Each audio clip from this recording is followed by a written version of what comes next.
Արկտիկայում կա մի քաղաք, որտեղ մահանալն իրականում անօրինական է։ Բարի գալուստ,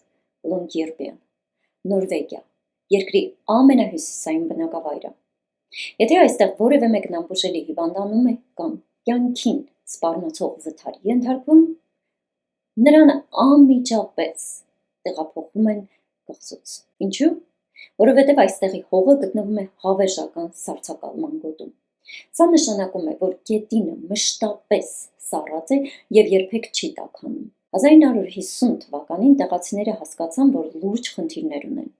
քանի որ հողը սառցարանի պես է։ Տեղի գերեզմանատանը թաղված մարմինները պարզապես չեն քայքայվում։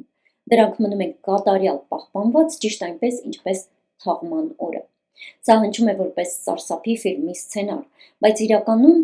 այն բժշկական մղձավանջ է։ 1990-ականներին գիտնականները հետազոտեցին 1918 թվականի իսպանական գրիպից մահացածների մարմինները։ Նրանք ցնցված էին։ Քանի որ մարմինները սառած էին մնացել,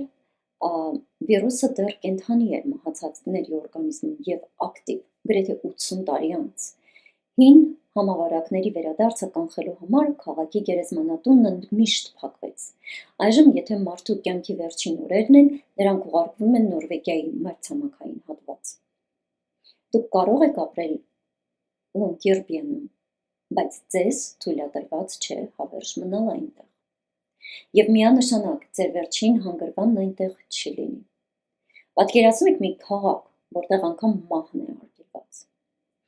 Ինչն է ձեզ ավելի շատ սարսափեցնում, այն փաստը, որ օրենքը միջամտում է մարդու կյանքի վերջին րոպեներին, թե այն, որ 100 տարվա վիրուսները դեռ կարող են կենդանի լինել սառույցի տակ։ Ի վերջո, գիտնականները զգուշացնում են գլոբալ տաքացումը կարող է արթնացնել սառույցների տակ թաքնված հնագույն ժանտախները։ Ինչ եք կարծում։ Լոնգիրբենի օրենքը մեզ իրոք փրկում է, թե մարդկությունը պարզապես փորձում է փախչել անխուսափելիից։ Գրեք ձեր կարծիքը մեկնաբանություններում։